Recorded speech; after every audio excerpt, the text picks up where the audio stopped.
Hello friends, good morning to all of you. आप सभी का स्वागत है चेतन एजुकेशनल यूट्यूब चैनल पर। तो आज हम देखने वाले हैं जो हम पहले हमारा शुरू कर रहे हैं पहला चैप्टर 12th क्लास का अध्याय फर्स्ट, भारत के विकास की यात्रा सन 1965 से सन 1984 तक किस प्रकार भारत ने विकास की यात्रा को तय किया, उसकी हम आज बात करने वाले हैं। तो यह गाइस हमारे आज चैप्टर को शुरू करते हैं। 27 मई 1967 को स्वतंत्र भारत के प्रथम प्रधानमंत्री स्वतंत्र भारत के प्रथम प्रधानमंत्री पंडित जवाहरलाल नेहरू का देहांत हो गया। कब हुआ था ये ध्यान रखना दोस्तों। 27 मई 1964 बोर्ड के अंदर ऐसे सवाल पूछे जाते हैं।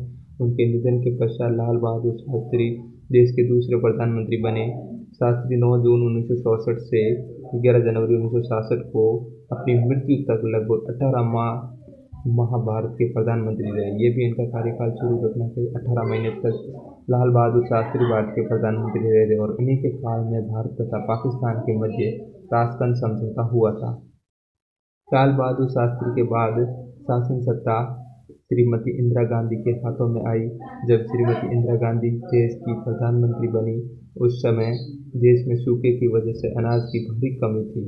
श्रीमती गांधी की सरकार ने सन 1969 में बड़ा फैसला लेते हुए 14 बड़े बैंकों पर लगाम लगाने के उद्देश्य से उनका राष्ट्रीयकरण कर दिया। इसका मकसद था कि बैंकिंग सेवाएं आम लोगों तक पहुंचे।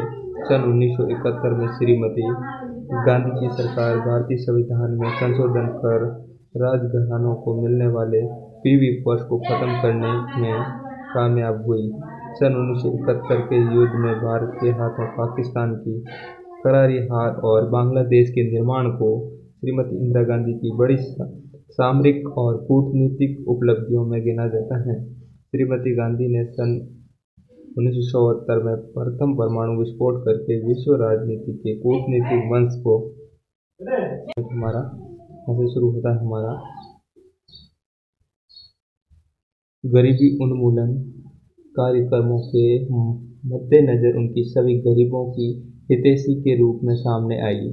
श्रीमती इंदिरा गांधी ने भारत के सामाजिक न्याय को हासिल करने की दिशा में सन 1976 में बंधुआ मजदूर प्रथा को समाप्त कर दिया। ये भी ध्यान रखना दोस्तों, यहाँ पर पूछे जाते हैं बंधुआ मजदूर प्रथा को कब समाप्त किया गया था। सन 1976 में।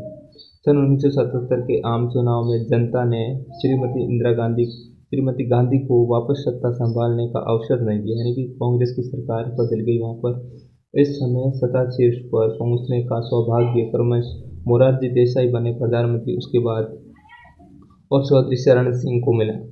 मोरारजी देसाई ने काले धन और भ्रष्टाचार रोकने के लिए नोटबंदी को तथा परमाणु कार्यक्रमों में सशक्त दिखने वाले अमेरिका की भूमिका को नकारने जैसे साहसिक कदम भी उठाए। लेकिन आपातकाल के बाद सन 1980 के आम चुनाव में श्रीमती इंदिरा गांधी भारी बहुमत के साथ वापस सत्ता में आई। सन 1984 के राकेश शर्मा अंतरिक्ष में कदम रखने वाले पहले भारतीय अंतरिक्ष यात्री बने। श्रीमती गांधी की राकेश शर्मा से वार्ता का ये अंश बहुत प्रसिद्ध हुआ, जिसमें श्रीमती गांधी ने राकेश शर्मा से पूछा कि हिंदुस्तान अंतरिक्ष से कैसा नजर आता है। उसके उत्तर में राकेश शर्मा ने कहा, सारे जहां से अच्छा हिंदुस्तान हमारा। पंजाब में पनपे आतंकवाद को नियंत्रित करने के लिए श्रीमती गांधी ने ऑपरेशन ब्लू स्टार 3 जून 1984 से 8 जून 1984 तक का क्रियान्वयन करवाया। 18 जून का क्रियान्वयन करवाया, जिसके कारण दुर्भाग्यवश 31 अक्टूबर 1984 को श्रीमती इंदिरा गांधी के निजी अंगरक्षकों ने ही उन पर गोलियां चलाकर उनकी हत्या कर दी। वो देश के लिए शहीद हो गई। भारत की विकास की यात्रा सन 1965 से 1984 तक अध्याय में लाल बहादुर शास्त्री, श्रीमती इंदिरा गांधी, मोरारजी देसाई और चौधरी चरण सिंह की शासन अवधि के कुछ सुनहरे आयामों और बड़े फैसलों की चर्चा यहाँ की जाएगी। दोस्तों अगले चलते हैं हम आगे, हमारे देखते हैं आज हम कितना कर पाते हैं। अब दूसरा हमारा पॉइंट है इसरो से संबंधित। इसरो सन 1962 में जब भारत सरकार द्वारा भारतीय अंतरिक्ष अनुसंधान समिति सॉरी गाइस, यहाँ पर मिस्टेक हो गई है।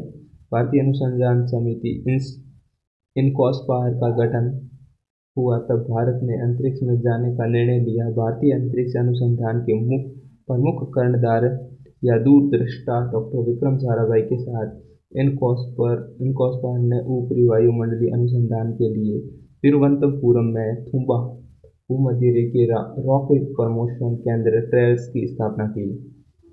सन 1969 में गठित भारतीय अंतरिक्ष अनुसंधान संगठन ने तत्कालीन इनकॉस्पार का अधिक्रमण किया। डॉक्टर विक्रम साराभाई ने राष्ट्र के विकास में अंतरिक्ष प्रौद्योगिकी की भूमिका तथा महत्व को पहचानते हुए इसरो को विकास के लिए एजेंडे के रूप में कार्य करने हेतु आवश्यक निर्देश दिए।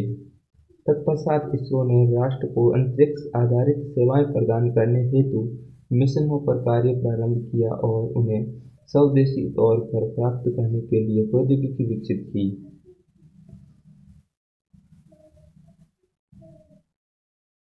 इन वर्षों में इसरो ने आम जनता के लिए तथा साथ ही साथ राष्ट्र की सेवा के लिए अंतरिक्ष विज्ञान को लाने के अपने ध्येय को सदा बनाए रखा। इस प्रक्रिया में आज इसरो विश्व की छठी बृहत्तर अंतरिक्ष एजेंसी बन गया। इसरो के पास संचार उपग्रह एनसैट तथा सुदूर संवेदन IRS उपग्रहों का बृहत्तर समूह है, जो द्रुत तथा विश्वसनीय संचार एवं भूप्रेक्षण की बढ़ती मांग को पूरा करता है। इसरो राष्ट्र के लिए उपयोगी विशिष्ट उपग्रह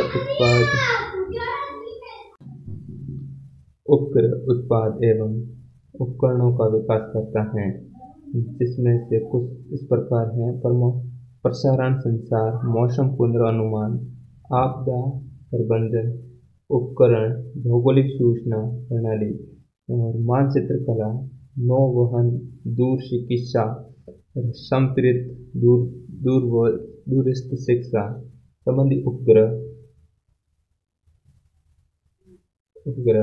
इन उपयोगों के अनुसार संपूर्ण आत्मनिर्भरता हासिल करने में लागत प्रभावी एवं विश्वसनीय प्रमोशक प्रणालियां विकसित करना आवश्यक था, जो ध्रुवीय उपग्रह प्रमोशक रॉकेट PSLV के रूप में उभरी। प्रतिष्ठित PSLV अपनी विश्वसनीयता एवं लागत प्रभावी होने के कारण विभिन्न देशों के उपग्रहों का सबसे प्रिय वाहक बन गया, जिसने पहले कभी न हुए ऐसे अंतरिक्ष सहयोग को बढ़ावा दिया। भूतुल्यकाली उपग्रह प्रमोशक रॉकेट GHLV को अधिक भारी और अधिक मांग वाले भूतुल्यकाली संचार उपग्रहों को ध्यान में रखते हुए विकसित किया गया। प्रौद्योगिकी क्षमता के अतिरिक्त इसरो ने देश में विज्ञान एवं विज्ञान की शिक्षा में भी योगदान दिया। अंतरिक्ष विभाग के तत्वाधान में सुदूर संवेदन, खगोलिकी तथा खगोल भौतिकी, वायुमंडलीय विज्ञान तथा सामान्य कार्यों में अंतरिक्ष विज्ञान के लिए विभिन्न समर्पित अनुसंधान केंद्र तथा स्वायत्त संस्थान कार्यरत हैं। वैज्ञानिक परियोजनाओं सहित इसरो ने अपने चंद्र तथा अंतर्ग्रह मिशन वैज्ञानिक क्षमताओं को बहुमूल्य आंकड़ा प्रदान करने के अलावा विज्ञान शिक्षण को बढ़ावा देते हैं, जो कि विज्ञान को समृद्ध करता है। तो गाइस, आज हम इतना ही पढ़ेंगे, अगला पार्ट जल्दी आएगा। अगर आपको वीडियो अच्छा लगे तो वीडियो को लाइक एंड चैनल को सब्सक्राइब जरूर करें। बाय बाय दोस्तों, नेक्स्ट पार्ट जल्दी लेकर आऊँगा।